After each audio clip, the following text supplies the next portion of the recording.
and it's about living in community today. So, I mean, this is one of my passions, is living in community and the psychology behind it. And the big question really, like, how do we get on and we stay sane with each other? So, a couple of years ago, I got COVID and I had to self-isolate for a week. And so for the whole week, I didn't speak to another human for the whole week. And I had two revelations at the end of this week. The first one was that I've got to the place in myself where I'm really happy to spend a whole week by myself and it'd be okay. I was actually really happy.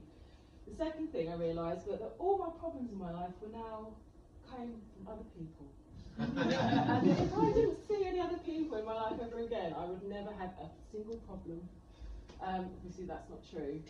And sadly, I'm not one of those people that can live in isolation. There are a few of us that can, but most of us can't. We need each other and we need relationships and we need community. So how do we get on with each other without wanting to do terrible things? So the first question that I'd like to ask us all is, what is community? So I really enjoy taking words and sort of trying to get them into a physical kind of idea. Because this word gets sort of thrown around a lot, but what do we actually mean? So I've got some definitions here that I've made myself. So a community is a group of humans sharing space and responsibilities. So that second part is really important because I grew up in London.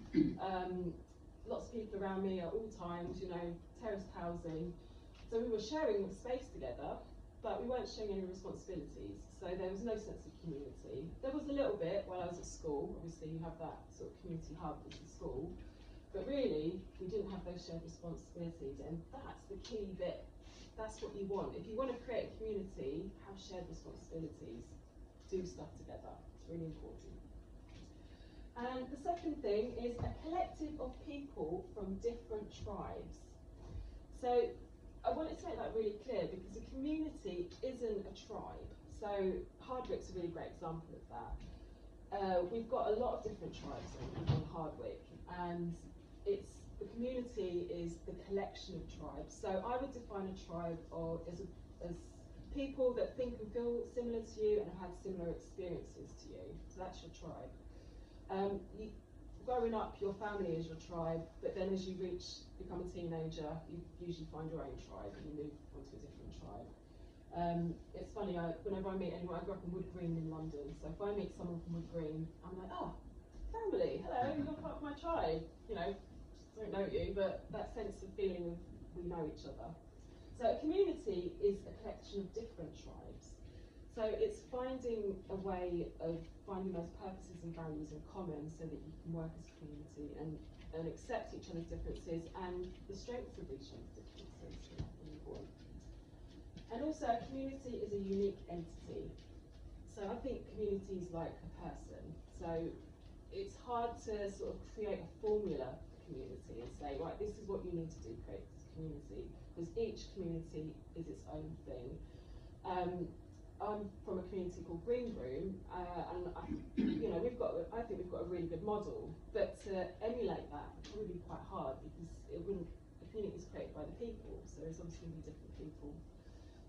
So you're kind of allowing it to evolve in its own way and understanding it's a unique thing. And you don't want a formula, you want it to be a living, breathing, evolving thing.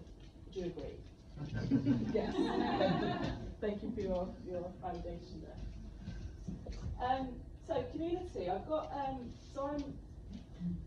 not averse to the word individual.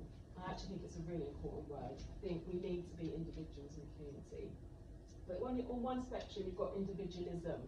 So we all know what individualism is. It's thinking only of yourself and only of your own needs, basically. On the other end of the spectrum, you've got collectivism.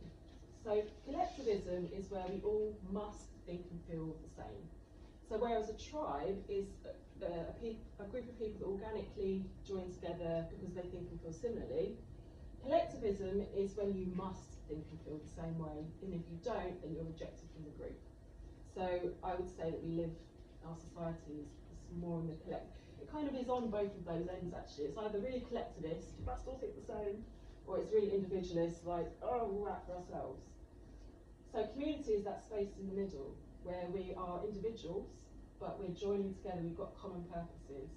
And that individualism is really important because each of us have a perspective.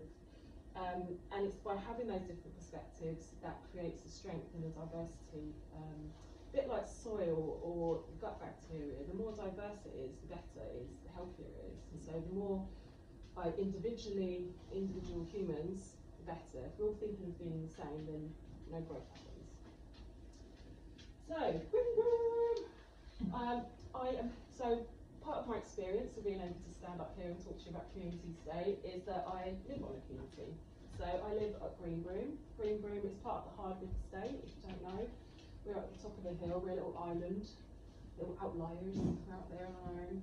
And there's 9 of us at the minute. That's my next slide. There we go. This is an old picture, because people are so reluctant to take pictures. Like, let's take a picture, guys. And like, oh. This is an old picture, but it's a nice picture. So there's currently 9 of us living on site at the minute, so we live and work on site. Most of the guys are growing vegetables, and it's mostly a market vegetable business. There's some people here over here, I haven't pointed them actually.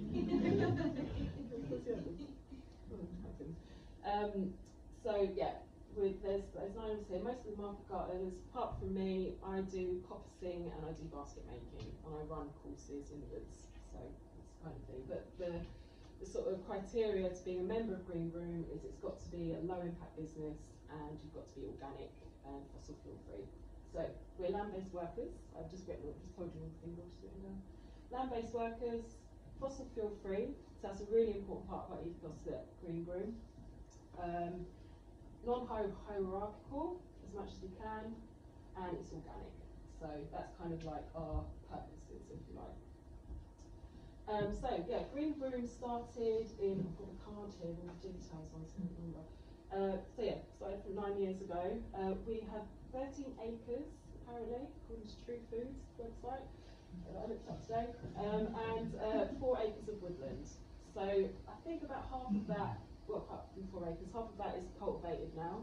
And it's basically, our business model is that we're cooperative. So each of us are business owners. We're basically self-employed. Whatever bit of land you cultivate is yours. And as long as you adhere to organic and fossil fuel free, you can pretty much do what you like. It started off as a horse field. Example picture here of a horse field. It's crazy to look at this picture now. So this is where the barn used to be, is now rather, sorry.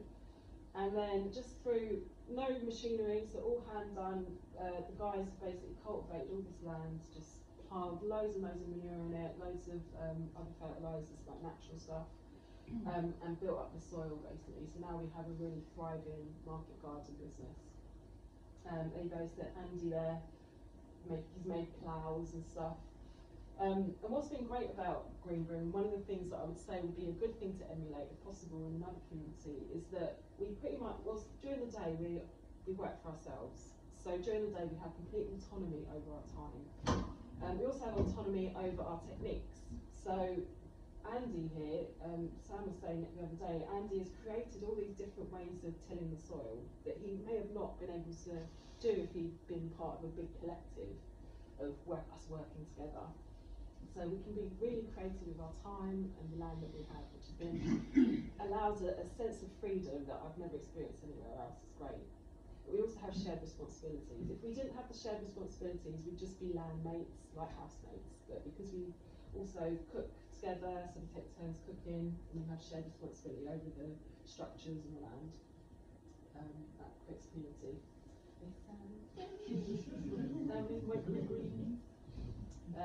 yeah, there's basically, we can have autonomy over our businesses, which is so important for our community. It reduces the meetings by 80–90%. You know, we have a meeting once a month, if that. The growers have a growers meeting. So yeah, all these beautiful, it's just beautiful and lush in the summer. We also hold events. So this is a collection of just posters of the events we've held at Green Broom. I think that it started from an eco village called Runnymede. So all these people met, and even before that, Kew Bridge. There was all these eco communities up and running in London. And then when Lawrence had a bit of land, Larry the owner's son, he knew there was a bit of land available, so he said, oh, why don't you guys come along? And yeah, and that was it really. So at the beginning of Green Broom especially, there was a real emphasis on community, like sharing the space, being open. Unfortunately, since COVID, that has lacked a little bit. We had those 2 years basically where we couldn't invite anyone to the land as much, so that's the kind of bits inside. We've had things like farm hack, that was really cool, and the small woods, working in the woods. So that was the actual scheme that I got a copsing apprenticeship scheme from, and that's how I got that Green Broom. There you go, there's farm hack, lots of people, the barn was still a barn. Lots of emphasis on food, and there's people filming.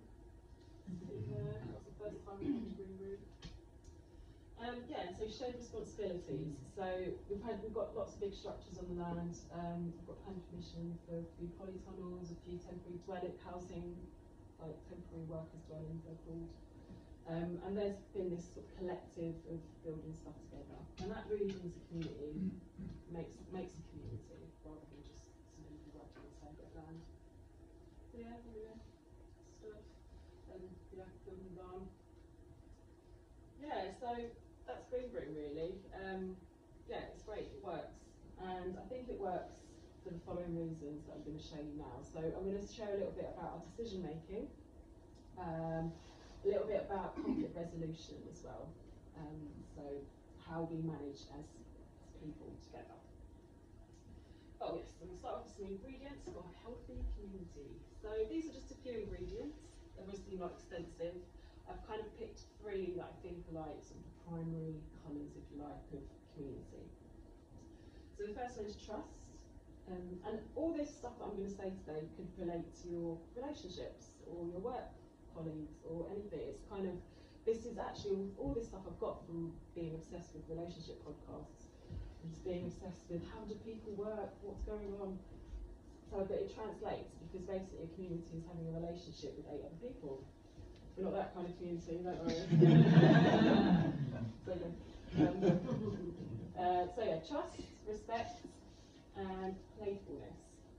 Okay, so going to trust. So again, I'm going to break down these words a bit so they're solid, concrete things for us to look at. So I break down trust as in being transparency and accountability. So it seems pretty obvious. You want to be transparent with what you're saying and doing, and you want to be accountable for what you've said and done. Transparency, I want to break it down to something a little bit different, which is to know thyself.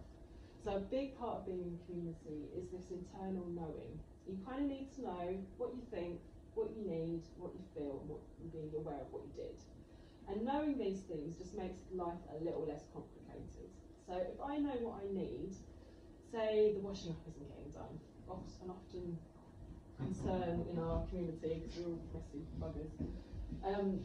Then I know that's a need, and then I can communicate that need. If I don't know that's a need, and I'm just getting upset and I don't know why, then that creates confusion. But if I'm really clear on what I need, what I think and how I feel about it, then it makes the communication with other people much clearer, much straighter. Obviously know what you did. And then being honest about it, which is really important. So accountability, awareness of impacts. So if you are, it's knowing what you've done and the impact it's had, regardless of your intention. And I'm going to talk a little bit about the difference between intention and impact a bit later with next conflict resolution. But it's just being aware of the impact. So do you know what you've done? And do you know what the effect of what you've done is rather? Because what you've done might be completely innocent, but the effect of what you've done is what matters. And just being aware of that is a step towards building trust in your community. And then ownership of choices, so owning your shit basically, and saying, yeah, I did make those choices, I put my hands up, that's accountability. And then doing something differently. So taking the information that you've got, I messed up, or I've done this, and what are you going to do differently? So those things all build trust.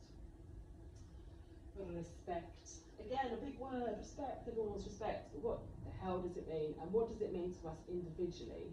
Because what could mean respect to me might mean something completely different to you, and then we're going to have to start arguing because you don't respect the space, you don't respect me. What's your definition of respect? So that's really good to break down. So I would break down respect as kindness. And kindness is how we speak to each other. So remembering to be kind. It's not always easy, but if we can practice kindness in how we speak to each other, for example, if someone comes into the barn and they're blaring music on their phone, a recent issue, and it's like, how do you speak to that person? And it's better to say, okay, excuse me, do you mind turning it down? Rather than, you know, that makes a difference. And then through that, then that's kind of how you respect each other. And also this one, attributing, can't say that word, positive intent. So this is a really tricky one. I'm going to touch on it a bit more later about when someone does something, are you attributing positive or negative intent to their actions? Because really it's quite ambiguous. Someone might do something, for example, I'm terrible at forgetting to do washing up.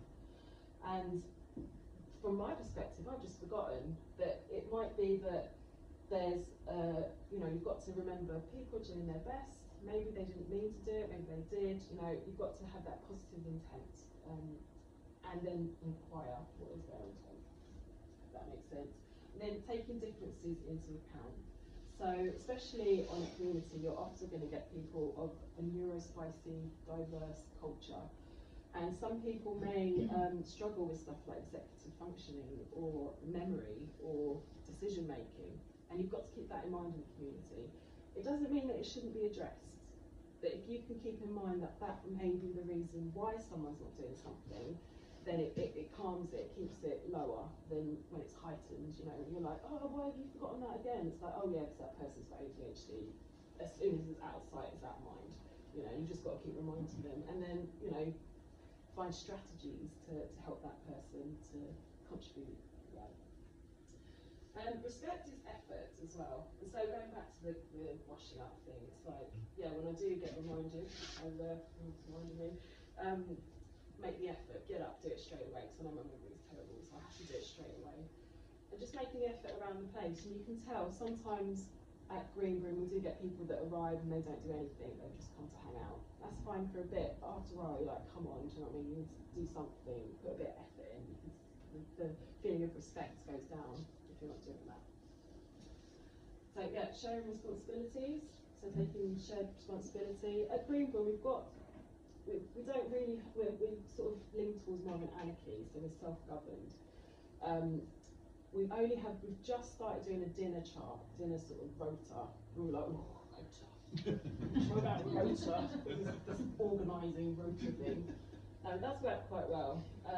But most of the other things we kind of just do when it needs to get done. And we've got a good culture at Green Broom like that. Not everybody, especially guests, we have to kind of help them to remind them. But mostly, like, you know, if there's no sawdust in the toilet, you know, okay, you go and fill it up, kind of thing. And then contributing, so it's a similar thing, really, making sure you're contributing in some way. And that might be, as well, like, it doesn't need to always be equal in terms of everyone has to do everything equally. So I really enjoy sweeping, and I'm happy to sweep the barn a couple of times a week, that's fine for me. But washing up, I do it often. You know what I mean? You're trying to find where is that person contributing, because they may struggle with sensory issues, they may struggle with executive functioning, they may struggle with dopamine. If it doesn't give you any dopamine and you've got ADHD, it's not getting done. So you've got to think about those. But are you contributing in a different way, in another way? How can you contribute? And that's how you kind of get small equity on this. And playfulness. So playfulness is usually not on these lists, and I think it's a vital key ingredient to community. And I hope as Hardwick, as we move towards community, we keep this in mind. It's not going to explode. I'm not sure. It goes to the previous people. Yeah, playfulness is really important. It's important. I mean, it's so organised fun. I am the fun organiser at Green Broom. I am chief fun organiser. I just like putting on events and making atmospheres and doing stuff like that. But organised fun's really good, but also spontaneous fun. And at Green Broom we'll have like board games around, so you know, we might have a Scrabble like episode where everyone's like, oh, should we play Scrabble? Yes, it's cool. And we like do that in the evenings, and we'll have some spontaneous fun. Community projects, so that's really useful. If you're sort of a bit like, oh, I don't really like playing, Community projects are a really good way to kind of have that playful atmosphere and doing stuff together. But the most important thing about playfulness is that it encourages both trust and respect. So through playfulness, you build up these two other vital ingredients. You can't play a game effectively without trusting the people that you're playing with, they're following the rules. And if they're not following the rules, they're probably not going to make very good community mates, are they? And you kind of find that out. It also builds that respect, because you've got to respect the rules, you've got to respect each other, and you can have playful banter, but there's that respect there. So playfulness is so important. We know it in children, we must play as kids, we must play as a community. Decision making. So we're going to sort of share a little bit about what Green Broom decision making processes are like, kind of. You may disagree with me or agree with me, I don't know, this is what I've written down, just looking at Green Broomers. So, decision making. So, and I hope this sort of helps with our Hardwick transition. So if you don't know, we're, as a community, I think most people would know here, we're moving this from ownership to community-led community trust. So I do a lot of workshops in the woods, and I often get quite normal people coming to Green Broom, and so they'll come through and they'll see all the organic stuff, and then I'll go, yeah, we've got 8-9 people living here and working here. And they'll come into the woods and make a basket with me. And one day a lady asked me, so who is the leader? Who's in charge? And I said, well, nobody's in charge. We're trying to be an anarchy, really, in the true sense of the word, not chaos, in the actual self-governing thing. But then I had a thought. I was like, no, do you know what actually leads is the values? And I was like, oh, that's it. The values lead.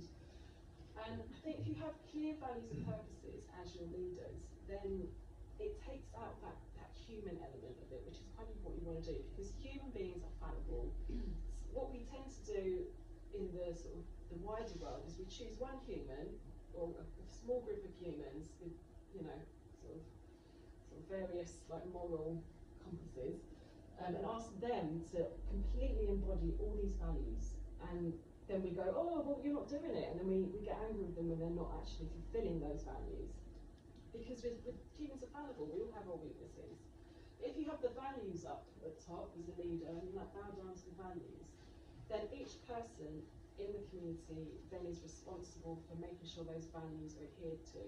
And you take turns. Say you see one of the values of respect isn't being met, you go, hey, we're not doing this, or you kind of use that as your marker, not one person being in charge telling everyone else what to do. It's the values that tell you what to do. So the values, so purposes are external, and I've got this from because we're turning into a charity status and they want us to make purposes. And the purposes are kind of like your output goals. How are you managing the land? How are you managing all the other stuff, the shared responsibilities? And the values are internal, so what internal values are we agreed to and our leaders are bound down to? So that really helps with decision making.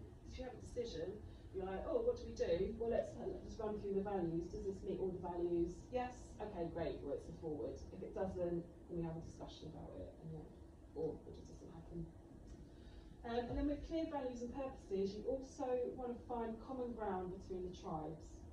So this is a real big challenge for us at Hardwick, because we are a lot of small different tribes. Different people had different life experiences, are currently having very different life experiences. So for us to work as a community, we're going to need to find the values between all the tribes that match, because then we have unity. So for example, we have one of the sort of things that came up was about veganism. So we have a strong community of vegans, and they're adverse, certain people, not everyone, but certain people are adverse to having animals on the land. And then there's the other tribes that are like, okay, we'd like to have animals on the land. So it becomes a very, where do you go from there? That's pretty much two different opposing views butting heads.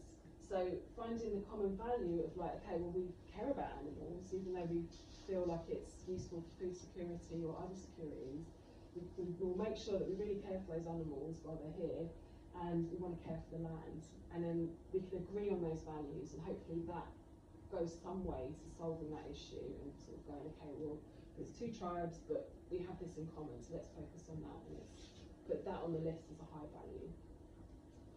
And another thing, all opinions have value. Value. So this one is another one. All opinions have value, okay? But what I'm not saying is that all opinions are valid. So the word valid means it's correct. Your insurance is valid, you know, that means you're correct. No. But they all have value, because when you have opinions, putting opinions on the table for examination, it goes back to that diversity thing again. If you've got a nice diverse soil or diverse gut bacteria, you can be more resilient against any kind of infiltrating ideas, okay? So the more opinions you put on the table for examination, it's a bit like that old thing with the blind men trying to feel an elephant, and they've all got different parts of the elephant. If you get everyone's opinion on the table, even if it's the most outrageous opinion you've ever heard in your entire life, stick it on the table, you can examine it, you can unpick it, you can go, okay, well that's an interesting opinion which we've had there. I've got this, this and this evidence to suggest that that might not be the case. And then hopefully, if the other person's open, and that's sort of like the second part of it, being open to being wrong, hopefully the person is open to that kind of discussion, and as a community you can all kind of try and work out what is true and what is real through this collection of opinions. If you've got a collectivism state, then you're going to feel scared to put your opinion on the table, because to be a collectivism state is you must have the same opinion as us, or you're barred, you're kicked out of the group. So you don't want that. You want everyone's opinions to be on the table. But the other side of that is being open to being wrong. So you can just say, look, I'm just going to put my opinion on the table, that's all I'm doing, rather than shoving it down someone's throat, which we've all done, especially in our younger years. We're like, no, but I'm right. You know, that you may be right, but put it on the table, let's have a look at it, that's all you can do, and then see what happens from there. And then you've done your part, basically, putting your opinion on the table. And then discussion over voting. So again, this is an issue we're sort of talking about with Hardwick at the minute. What is the best way to make decisions? Voting is a very common one in the mainstream, mostly because we're trying to deal with millions of people. How do you have a discussion with millions of people? It's very difficult. In smaller groups, especially our there's only 9 of us, it's easier to have a discussion over voting. We very rarely vote at Green Broom, except when new members are coming, I think, really, don't we? And that's it. But mostly we'll have a discussion, because you want to have, or I haven't got it on there, but you want to have yes because or no because, so that people can have a discussion about it rather than yes or no decision, because there is a because behind it. And you can kind of find, then use my laser. But then you can go back to your values and purposes, and then you're discussing, do these match our values and purposes? So that's where you're kind of getting your thing from. When you've got a vote, the other problem with voting is if you've got a big community of all different tribes, the bigger tribe is usually going to win, isn't it? So if we've got, an issue over something, and then, one tribe has got more people in it, it's going to weigh it out. So you want to have that discussion, so you're making sure you're not just sort of having those cliques and groups, you're actually really going for your values and purposes. Okay, I don't know what the time is, if I'm speeding through or not. I'm just going to carry on. Conflict resolution, one of my favourite topics, and I'm so glad that I get to info dump on you all about conflict resolution. We obviously have lots of conflicts at Green Broom. It's one of the hardest things about living in the community. We don't have lots, actually. We're pretty good. I'd say like 90% of the time we're not in conflicts, but conflicts do arise. You can kind of forgive our ancestors, I think, for running away from villages and going to the cities to be autonomous in a place where nobody knows them, and they don't need to have an argument with Mrs. Middens up the road anymore about whether they're having their sheep in the wrong field or something. We moved away from that, probably with some relief, into the cities to be autonomous, because being a community is really hard, because you have to talk to each other and you do butt heads every now and then. So to help with the whole thing, we're going to talk about a few different bits about conflict resolution. So the first question is, what is the argument really about? So what's it about? And I'm going to go through the 3 conversations that we're actually having. And this comes from 2 people, Sheila Hume and Douglas Stone, and they do a lot of conflict resolution. The second question is, what happens in the brain during conflict? So So if you know what's going on in your brain while conflict is happening, I can tell you it makes not a blind bit of difference. Not a blind bit of difference. In fact, I was having a bit of an argument the other day, and I had the slide open on how that brain acts during conflict while in the middle of a conflict. Doesn't help at all. But what it does help with helps the mediator know more. So if you come across two people having an argument, if you've got this information, you kind of know what's going on in their brains. And it also helps you to sort of be a bit kinder to yourself when you come back down and you're like, okay, well, that was just my amygdala firing off. How can we manage this better in the future? And the third thing is how to repair after ruptures. So it's often not the conflict itself which is the problem, it's the repair afterwards. How are you repairing that conflict?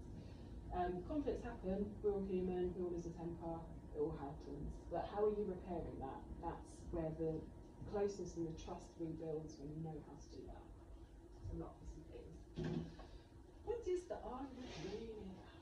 So you might think you're arguing about the washing up. But what are you really arguing about? So this is from Difficult Conversations by Sheila Heen and Douglas Stone, and they talk about the 3 conversations. So the first one is what happened. It's the worst conversation to have because our memories are very bad, especially in heightened situations. But the first one's what happened. The second one is how it feels. So this one's usually the most important conversation because it's how you feel about it. I feel that you don't respect me. I feel like I'm not safe. I feel like you don't care. I feel, you're talking about the feelings. So if you're focusing on this one, what happened, but underneath it, you're really having a feeling about how it feels, there's going to be conflict because you're not talking about the same, you're not actually touching the real issue. You're kind of talking about this, like, oh, you don't do this, and oh, yeah, but you're telling me off all the time. You're actually having a feelings conversation, so it's better to go, okay, well, I feel frustrated about this, or I feel upset, I feel like you don't care. Then it's a bit more, you can then problem solve on that, because then you can manage that. And the last one, what does it mean about me? And this is a big trigger for all of us. So when someone says to you, hey, you haven't done the washing up, if you have a sense of identity in yourself that agrees with I'm lazy, I'm stupid, I'm awful, or the opposite, I'm amazing, I'm wonderful, I always remember the washing up, what are you talking about? You're going to struggle with this because it's going to touch a nerve, and that's what you're going to react to. So the voice in our head that keeps us safe, that little narrator that's always going being calm, but as soon as you have a conflict, you'll go, oi, what are you talking about? And it will kind of raise up, just trying to protect you, trying to protect your identity. So if you know that that's there, then that heightenedness kind of doesn't get as high because you know, oh, okay, this has touched a nerve about who I am as a person. Well, not just about the washing up. Now I'm upset because you're trying to judge me as a person, or I'm judging me as a person inside. Okay, so does that all make sense? Yes? Intentions versus impact. This is a really important one. I've had discussions about this where people have gone, oh no, it's all about the intentions, that's all that matters. And other people go, no, it's all about the impact, that's all that matters. I'd say a bit of both, but mostly impact. So intentions are a funny one because we think we know what each other are thinking and feeling, and we don't. Not a sausage, we don't know anything. This is a quote. The error we make in the realm of intentions is simple but profound. We assume we know the intentions of others when we don't. Worse still, when we are unsure about someone's intentions, we too often decide that they are bad. Don't we all do this? We all do it. And it's just, it must be a human thing, a human reaction. If you've got, if you don't understand why someone's done something, they must be doing it for a bad reason, not for a good reason. So someone might give you a compliment, but it's a bit of a backhanded compliment, you're like, you're evil. But their intention might be good. And from there, and that's when an argument and conflict can happen, because from our perspective, our intentions are always good. Because we know why we're doing what we're doing. We understand ourselves, so we know that, oh, well, I didn't mean to do that because my intention wasn't to hurt you, but it still hurt that person. So you've got to kind of keep that in mind. But that goes back to the positive attribution of intention. Like, if you don't know, you don't know. You want to find out why did this person do this? That might not have been for a bad reason, but the impact is bad. So if you want to focus, and the impact is is something to address, and then you have that conversation of how do we meet your need, how do we make this better, basically, to that as well. So what happens to the brain? Does that make sense? So what happens to the brain during conflict? Here comes the science script. I love numerous science, it's one of my favourite topics. So here's the brain, very bad picture of the brain. This comes from a book that I have read called Wired for Love by Sam Tapkin. It's a book about relationships, actually, about attachment style. So we all have, if you've grown up with sort of either neglectful parents or parents that were there a bit but not there a bit, you can kind of grow up with a bit of an insecure attachment style. So this is his sort of trying to understand the brain during that. So the brain is actually wired for war, not wired for love at all. We've got a part of our brain that's constantly scanning the room for threat. And it keeps us safe. We need that part of our brain just in case a tiger walks in the room or a madman with a chainsaw. You know, we need to know that some bad thing, we've got to have that thing there. But unfortunately, especially if you've had any trauma or just even being alive, like you may misinterpret a threat. So our amygdala is always ready. And then we have a further part of our brain, the prefrontal cortex, and other sort of, when we talk about primitive ambassadors in a minute, that kind of slow that down. And this isn't anatomically really correct, but I like the analogy of it. So here's your amygdala. So that's your threat sensor, scanning for threat. And it might pick up on the way that you're looking at someone, or a shifty eye movement, or a tone of voice. It could pick up on anything very ambiguous. But it's just in case, it's a little scanning. And then the information then go through to the hippocampus. The hippocampus is where our memories are. So as you're going through that experience, you're having, let's say, a conversation that's getting a little bit heated, it will go, your amygdala then go through all the memories that you've got of trying to make a match. Am I safe? Am I in danger? Am I safe? Am I in danger? It's going through all your memories, flicking through. Oh, let's have a quick look, quick look. If it finds a match, whether slightly or a lot or a little bit, then it will fire up. It will go, oh my God, this is the same time that my dad shouted at me when I was 3. This is the same thing that's happening again. Quick, danger, and then it will kick off the hypothalamus. And the hypothalamus then sends signals. That's the hormonal bit where you get all the adrenaline and cortisol rushing through your body. When you get to there, you're pretty buggered. That's it. It's done. You're gone. You're gone. As soon as you get those hormones through your body, you have got a little window of time where you can go, okay, I'm noticing my heart rate has increased, my hands are getting sweaty, I'm saying the words always and never. If you say the words always and never, you're being triggered. Okay, right, I need to step back, because if you continue that conversation, it's going to be very difficult to pull it back. What you want to do is pull it back before it hits the hypothalamus. So in this sort of tube of time, it's like a ticking time bomb, like that's your fuse. And obviously, if you're very enough female, you'll know that fuse can be very short sometimes a month. It also be that you haven't eaten enough, or that you're tired. You know, there's all these reasons, or you're a bit drunk. You know, you've got something that's shortening that fuse. Meditation helps to extend that fuse, and learning new things, I think, helps to extend that fuse quite a lot. Which is why people have more children meditate. So Stan Tapkin, he sort of categorises two parts of the there's lots of parts of the brain, but he calls them the primitives and the ambassadors. So the primitives are the parts of your brain, they act very quickly, they don't think before they act.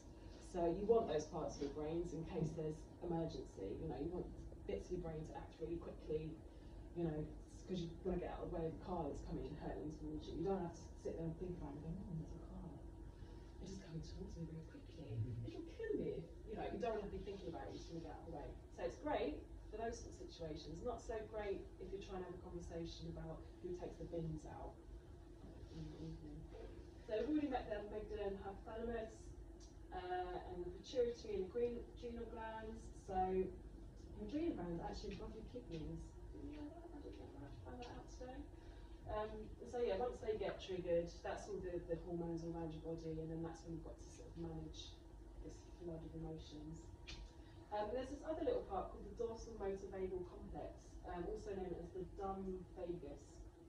And if you ever find yourself falling asleep during conflict, so some people, I don't know if you've had this experience either infuriatingly while you're trying to have this conversation with someone, or maybe you've had it yourself, when you get heightened, this part of your brain will make you go, will switch you off and you'll go to sleep. And that's part of, so that's a good thing to know, because if you're like, why do I fall asleep during conflict? What's going on? What's wrong with me? What's wrong with that person? Now you know why. That's just a natural part of their brain doing something like that. So those are all the primitives. They are very quick, they don't think, there's no thinking happening here, it's all feeling and reaction. But luckily we have ambassadors. So the ambassadors are the hippocampus, a part of the brain called the insula, which is the cortex just here, it's on the little flappy bit of our brain. That's to do with empathy. So I mean, I don't know how they work this stuff out, but you know, that bit's important. The orbitofrontal cortex, so it's this part of the brain which, if you've got teenage children, you know doesn't come online until they're about 25. And that's really important. That's obviously our part of our brain that is rational, that thinks things through, it analyses all the data, and you want to give yourself time. So if you do find that your primitives have gone off, or you see someone, their amygdala's gone off, they've gone rah, rah, they're screaming and shouting, then you go, right, okay, well their orbital frontal cortex has gone offline, so there's no point having a conversation right now. You've got to like wait until they've calmed down. And then you see it in yourself, you know, you want to keep these parts of your brain active, like online, and just switch off. The left and right part of the brain, he sort of puts these, and I think it's really interesting because the left part of the brain is about logic and words and connections. So when you've got that online, then you're communicating, you know how to speak. And actually, we grow up with different, our prefrontal cortex on the left or the right can be different sizes depending on how we've grown up, what we've experienced, if we've had any brain damage, you know, through anything. So the left kind of keeps focused on the words, and the right keeps focused on connection. So it's really important during a conflict if you can see each other. So one of the examples that Stan Tatkin gives in the book is about being in a car. I don't know if you've ever been in a car and had an argument before. The reason why you get more of an argument in a car is because you're not looking at each other. You know, you're looking ahead, you're not getting all the information. All you're getting is that person's tone. You're not reading their eyes, you're not reading how they're gritting their teeth, nothing. I mean, they might be really aggressive and really a threat, but they might not be, but you're still picking it up as a threat because you're not getting all the information. So the right side of the brain is really important for that. So if next time you're in an argument with someone, switch on the lights. If you're in the car, say, let's talk about this when we get home. If you're on the phone, let's say, let's talk about this when we see each other so I can read all of you. Especially if you're right brains, like I find this really hard. If I can't see the person, I will attribute negative intent. But if I can see them, I can keep calm, and it's sort of very interesting. That's just the way my brain works. So now I know that, I will be like, okay, I can't have this conversation without seeing you. I need to be able to have that visual reading. I read body language, I don't read words very well. And the ventral vagal complex, that's called the smart vagal, and that's important to know because that calms you down as well, but in a more active way. Whereas the dorsal motor vagal complex will calm you to make you go to sleep. I guess it's like, you know, if there was a lion coming towards you, if you went to sleep, you know, or a bear, I think it's probably a better example because the bears would just go, oh, what's that? This one calms you down, but in a nicer way, it keeps you still active. And the way to get this online is to breathe out slowly. So we know about deep breathing to calm us down, but actually what you want to do is you want to breathe in quickly, and then breathe out slower than you breathed in, and that will turn this on, and that will feel calmer. So don't just breathe in and out normal rate. You want to breathe in for 3, breathe out for 8, and that helps to keep you calmer. We've got lots of those earlier to do before us talk. Okay, so how do you repair after rupture? So I think this is pretty much my last bit, and then yeah, we're going to summarise. So repairing after rupture. What have I written down here? Changing the goal. Right, so heightened. Things are heightened. As soon as you feel that thing in your body of a heightened thing, you need to change gear, because your first impulse is going to be arguing about who's right and who's wrong. What happened? I'm right. I'm sorry that you're wrong. That's usually the argument that you have with people. So you want to shift gears.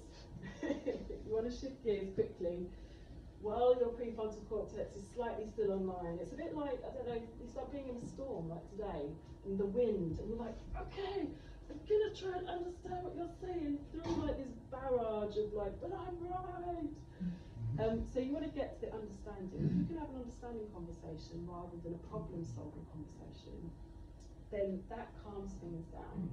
So as soon as your amygdala goes, understand. Where are you coming from? Tell me. Why are you feeling like this? And the skill is for the other person to say how they're feeling and not to be like, because you're this. If you do because you're this at the end of, I feel like this because you're this, it's going to cause more argument. But if you can say, okay, I'm feeling this way because of my childhood, because of this, because of what happened, this sequence of events, I'm now feeling this. You know, okay, I understand you, all right. And then you try and explain yourself. Okay, and try and have that conversation. If you can do that, it will keep things calm. Have an understanding conversation and a learning conversation, and acknowledging that for those things together by accident. But a learning conversation, you're trying to learn. You're learning about the other person, trying to understand them, and you're trying to learn about yourself. Oh, okay, so when I do this, this happens. It's getting feedback. So they've got another book called Thanks for the Feedback. When you don't want feedback because you're angry or hungry or something else, then you haven't titled it. But it's like having a learning conversation. Let me learn about you. What's going on for you? What can we do differently? What are the needs that are not being met right now? How can we meet those needs and move forward? And then acknowledging how the other person feels and how you feel. And it's like, okay, we're feeling these feelings. That's okay. The feelings are okay. How do we move forward? And then you can move into problem solving. Because once you've acknowledged, you've understood what the problem is, then you can problem solve. But most people try and problem solve at the beginning before they even understood each other. If you're not understanding what the problem is, then it doesn't work. You know, you're missing a key part. So you've got to do the other way around. And then apologies and forgiveness. I mean, I'm sure we all have different ideas and thoughts about what apologies and forgiveness are. I've written apologies are a good apology is a promise to yourself and other to do things differently. So you can say, oh, I'm really sorry, and then do the same thing the next day, and it's just like, that's not really an apology. That's what we teach children. So you're sorry. It's like, okay, you said it, what are you actually doing about it? So it's a promise to the other to do something differently. And then forgiveness, remembering that we're all learning as we go. And that's a big one, because we all assume that we all know everything, and we're really annoyed with people if they don't treat us a certain way, but they don't know. They may not know. They may not know that that's an issue for you. They may not know that you think that's respect or you don't think that's respect. So we're all learning as we grow. Oh, I like that. We're all learning as we grow, yes, and as we go. And that's really good to remember. That keeps things less heightened, because you're like, this is a learning opportunity. I'm going to teach you what I need.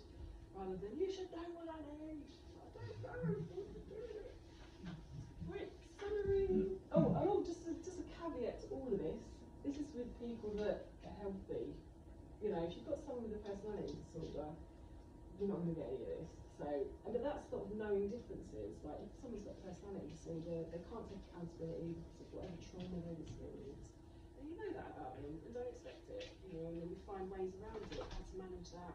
Or maybe that person you can't be in a relationship with that person, or that person can't be part of your community because they're not able to do these things. And that's sad, but that's usually the case sometimes. So a quick summary, if we have questions and comments. So community is collective individuals. Has anyone got any comments on that? I think that's true, not true? Yeah. Community is shared space and shared responsibilities.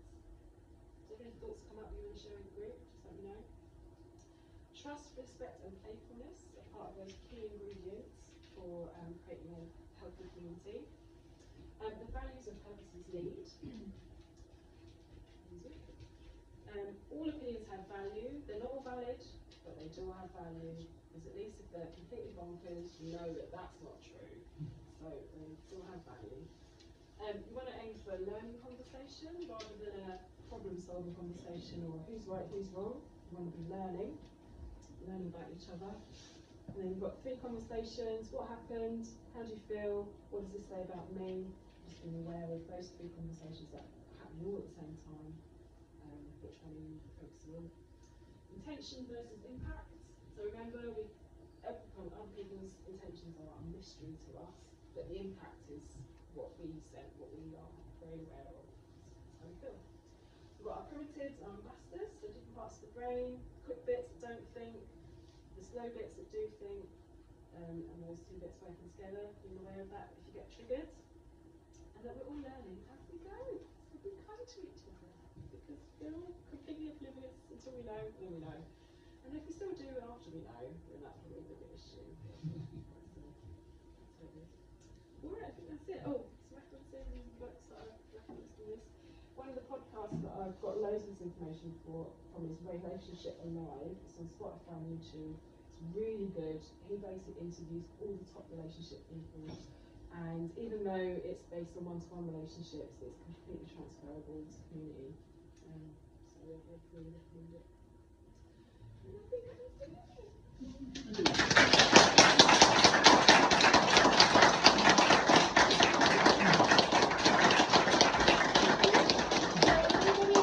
Any questions on that? Or anything, comments? Have you got any experiences yourself? Yeah, Suz, that was absolutely fascinating, really good. I very much appreciate the effort you put into doing it. I was really pleased that you mentioned the tribal word, because it's something I've been thinking a lot about in the context of the way Hardwick is developing, and I'm really pleased that somebody else has also thought about it as well. Hardwick has, at the last count, and I may go wrong, has 7 or 8 quite separate tribes. Some of these tribes don't actually interact much with each other, some not at all. They are quite diverse. Now, if you look at any intensive community, and I think Green Broom is probably the only example here of a truly intensive community. It operates in a completely different way. When I came here 35 years ago, I didn't come here with the intent of setting up a community, I came here for a story. The community that we have developed here came as a result of that. And the same has happened to other tribal elements of Hardwick as well. So the question is, how do you see these various quite different tribes being able to kind of mesh together and become part of the whole common aim? Because usually the community has a very clear focus, often a single issue focus in many respects, and everybody comes because of that. Here at Hardwick we have multiple focus issues of focus to look at. How do you see that kind of all meshing together, synchronizing Hardwick? Or is that just a ridiculously complicated question to ask? No, I think the first thing that came to mind was playfulness. So having these playful states, so having the events, the festival stuff, that integrates the different tribes, so that we're spending time together with a joint purpose of having fun. So our summer fete is a really good example of that. So that's one aspect of it, getting to know each other. How do we get to know each other? How do we play together? Because we can all play. That's something we all share in common. Most of us, we like to play and get to know each other. And then having those, it is finding what the values we do have in common. So the state of the land, so caring for the land, I think I'd say everyone in Hardwick has that value. You all care about this land. So you're looking for those values that you can all join, that you do agree on. And if you can get like 4 or 5 of those, that's the solidity, that's the kind of glue that glues together, I'm hoping. And again, it may look different, like how that translates, that value translates, but if we can really go, we can agree at least on these 5 things, that's our anchors, and those are sort of the kites, if you like, that are going to keep us going forward. It's fundamentally. Yeah. And that's why it'd be good. We need as a community to sit down, what do we want to be our values are, which hopefully we'll do this summer. I wanted to kind of extend that thought. So you have trust, respect, and playfulness. And you can only really have those if you feel safe, which you touched on many, many times. Which was brilliant. Yes.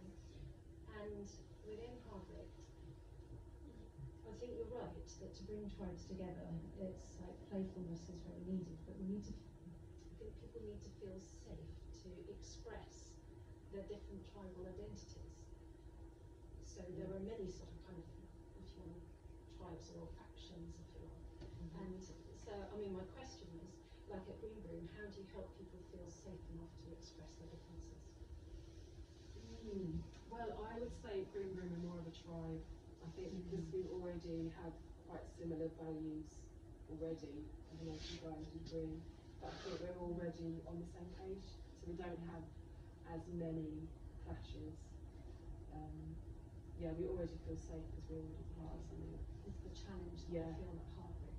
Yeah, it's a little bit of a different challenge, I think. But I think again, I just think playfulness is like the key thing. So through playfulness, you create safety because you're not going to really be like suspicious of, you know, if you're playing, you know, what's the game where we take each other's Safe leg? enough to play with. You do, well, yeah, it's a bit of a chicken and egg thing, really, isn't it? Yeah, and I think that's like, how do you build trust in a relationship? You have a relationship with these people, so through transparency, accountability, hopefully that builds trust, and then that builds a sense of safety because you have integrity. Integrity is one of the things on the stuff on there, obviously. It's really important. But when we drop into that, the primitives, as you termed them, then obviously that's when our safety feels compromised, and so we can drop into that and we can't be playful, we can't. No.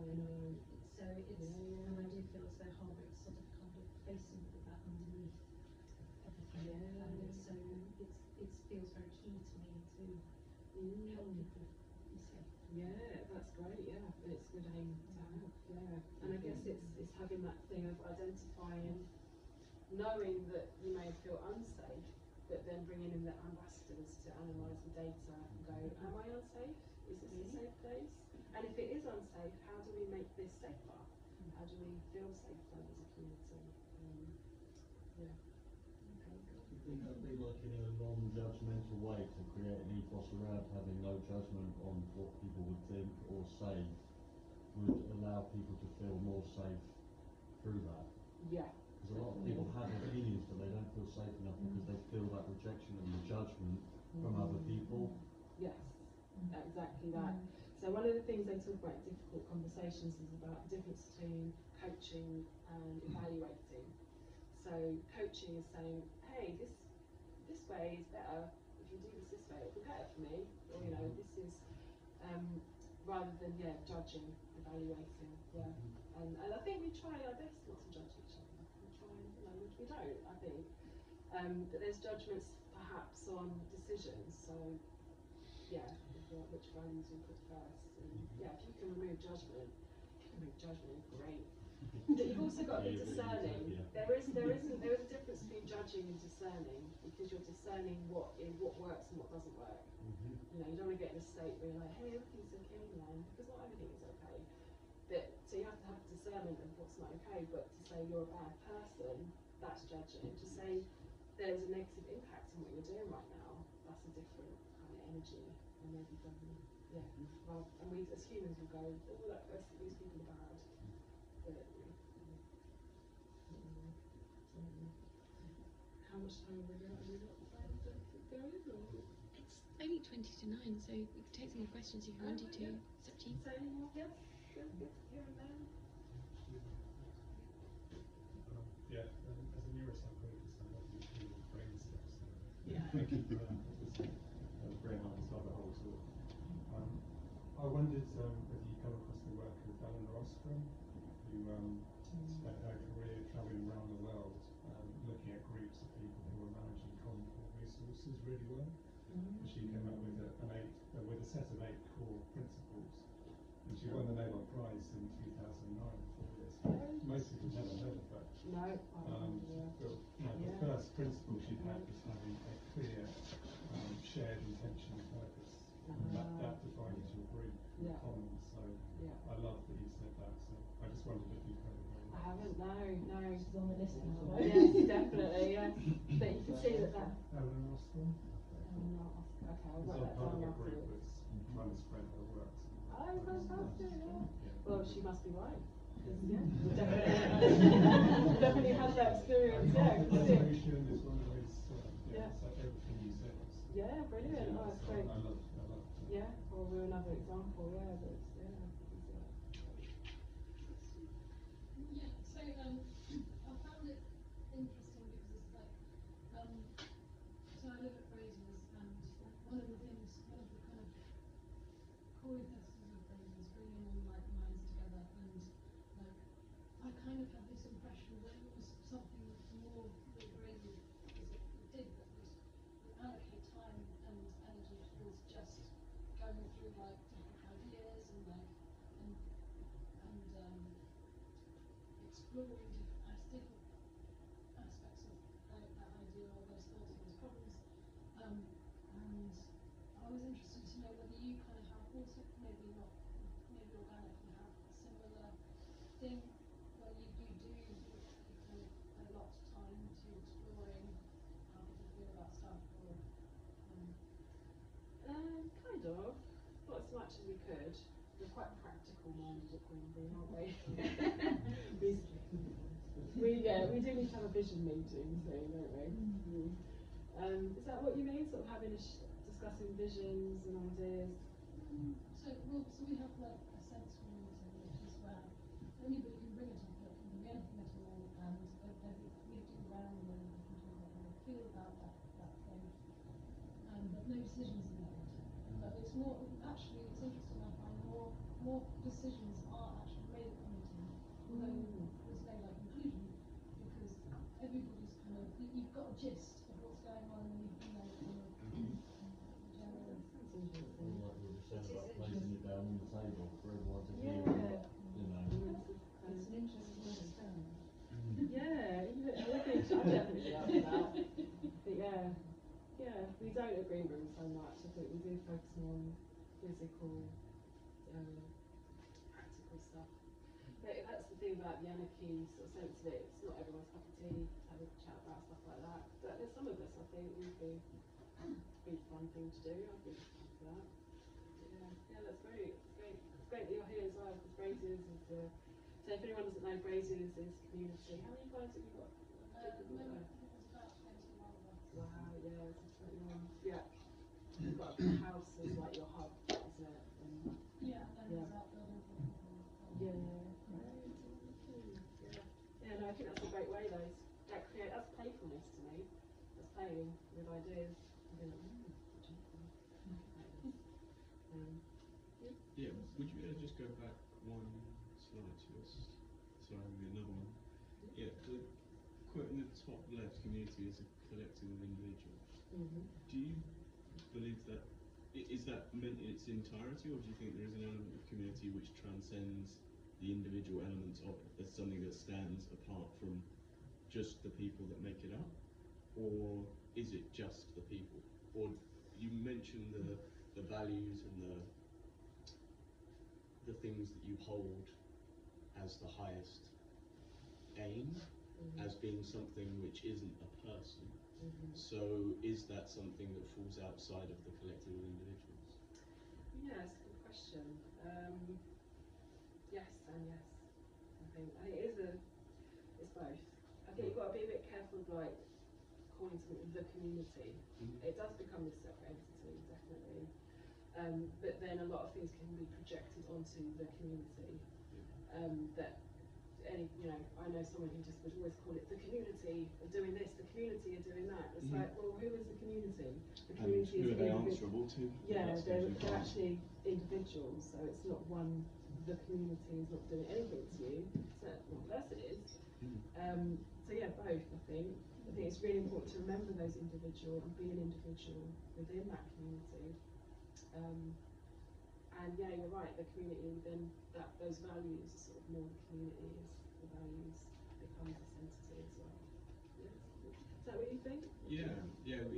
It just seems that way becomes quite discrete in analysing it as just people, whereas I feel that there can be something more than that to it, which grows out of it, but doesn't necessarily exist. No, isn't something that you can then question and hold to account, but develops of its own accord. Yeah, it makes me think in relationships you have that third entity, which is the relationship. So yeah, between sort of like the space between people. Anybody else? You said you're a community of about 9. Could you be much bigger, much smaller? You know, how does that sort of work? How do you sort of recruit new people if you wanted to recruit? Yeah. So I would say the space that we have, we're probably reaching our limit now. I think 10, in my opinion, is probably enough members, because we often have visitors as well, so it can be like 15 people for dinner. It's mainly the dinner thing, like 15 people. Yeah, I think for the space that we've got, sort of the communal size of the communal space, the size of the land that we've got, I think about 10. And the way that we recruit is, so we have had some issues over the years because we sort of, the Green Broom developed from eco villages where there was spaces where people could just turn up, and then you'd get people from all walks of life, people suffering with addiction, with mental health stuff, you know, you could just turn up on site and build a house. Green Broom's a little bit different. We have had some people like that come on site, and it's been a struggle because they've stayed, been lovely, but then they might have caused problems, and it's like, then how do we manage this? And we can't just let everybody move the land, obviously. So the way that we manage it now is to stay on the land, to be a member, you must have a low impact business plan. So you have a business plan, you can stay for like three or 4 months, have a business plan, and what we find is like having that coherent business plan.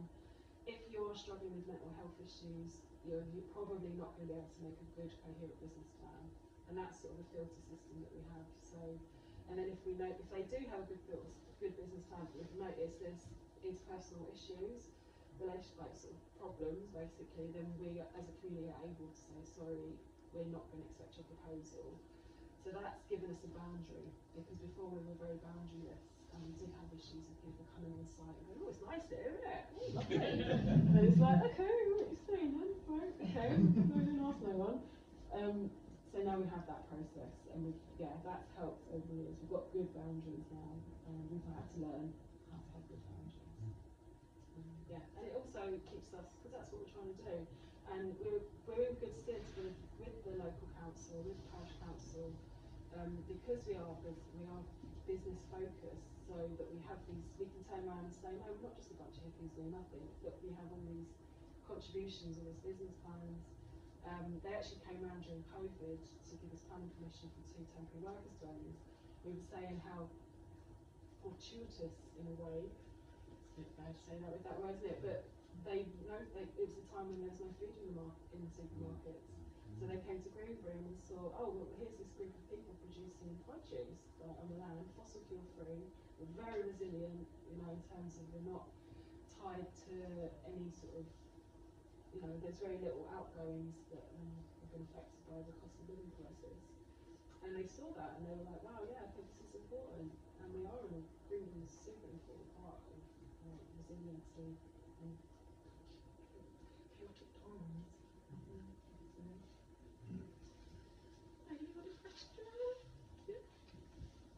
Struggling to how to phrase this exactly, so it doesn't come out right.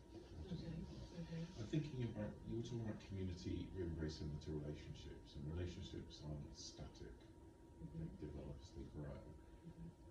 Do you get situations where, as the community develops and grows, some people may not necessarily feel comfortable, they felt part of what it was like when it was here, and now further on it's changed in a way that they're not, and if so, how do you deal with that? That's a good question. Yes, I think so.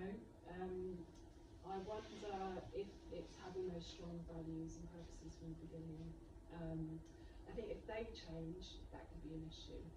And that's a little bit scary at the minute for the Hardwick, because we have this strong values and purposes, and we're all a little bit nervous, like, what if that changes in the future? Ooh. You know, and that would be an issue. But I think having those strong values. I was thinking more where people feel that it's not them that's changed, it's everybody else. Yeah. And so they feel like they're being ejected from something that used to feel part of. And maybe on a larger scale, that's part of the risk that happens with the whole estate, because there are people who feel they used to have their way of doing things, and if the overall plan is something that turns out to be different from that, what's going to happen to them? Yeah, which is the scary part of it, definitely. I think it comes down to values then, and being those core ones. If the values change, then it's probably that, I mean, if the values change in the community, it's quite a big issue. It becomes a different community. So it's a whole different. Yes, I don't know. I'm not sure because I never experienced. I don't know. People that have been on Green Broom for ages. It's interesting. Okay. Thank you. Right, thank you for listening.